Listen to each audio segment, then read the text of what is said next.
12 रबीउल अव्वल ईद मिलादुन्नबी सल्लल्लाहु अलैहि वसल्लम के मौके पर क्या पाकिस्तान में इस बार 2 छुट्टियां होंगी? गुज़िश्ता रोज़ गवर्नर सिंध कामरान टिसोरी की जानिब से जो स्टेटमेंट सामने आया था उस पर आज एक अपडेट आई और बताया गया कि गवर्नर सिंध कामरान टिसोरी ने वफाक को भी खत लिख दिया है और सिंध के वज़ीर आला मुराद अली शाह को भी खत लिख दिया है कि 11 रबीउल अव्वल यानी कि पीर वाले दिन की भी छुट्टी दी जाए। क्या फैसला हुआ है? एक फैसला जिसका नोटिफिकेशन जारी किया गया है सिंध हुकूमत की जानिब से, और ये फैसला सिर्फ सूबे के हद तक है, यानी कि कराची समेत सूबे के तमाम शहर इसमें आते हैं। इससे मुतालिक तफसीलात मैं आपके साथ शेयर करूंगा। मेरा नाम आदिल अजीज़ खानज़ादा है और आप देख रहे हैं न्यूज़ 24/7 उर्दू। इस तरह की मालूमाती वीडियोस और न्यूज़ अपडेट्स के लिए आप चैनल को चाहें तो सब्सक्राइब करके बेल आइकन प्रेस कर सकते हैं।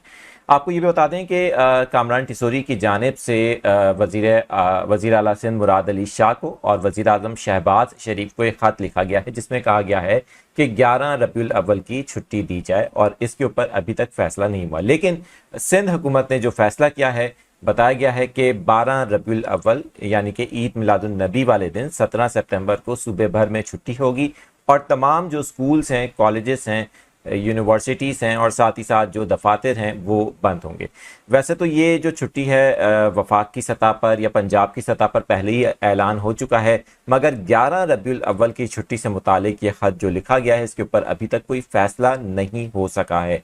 जैसे ही कोई फ़ैसला होगा, ज़ाहिर है कि अब दिन तो कम रह गए हैं, उससे मुतालिक आपको हम चैनल के ऊपर भी शॉर्ट वीडियो में और रील्स के अंदर भी फेसबुक पर, इंस्टाग्राम और टिकटॉक पर भी आपको अपडेट्स देते रहेंगे।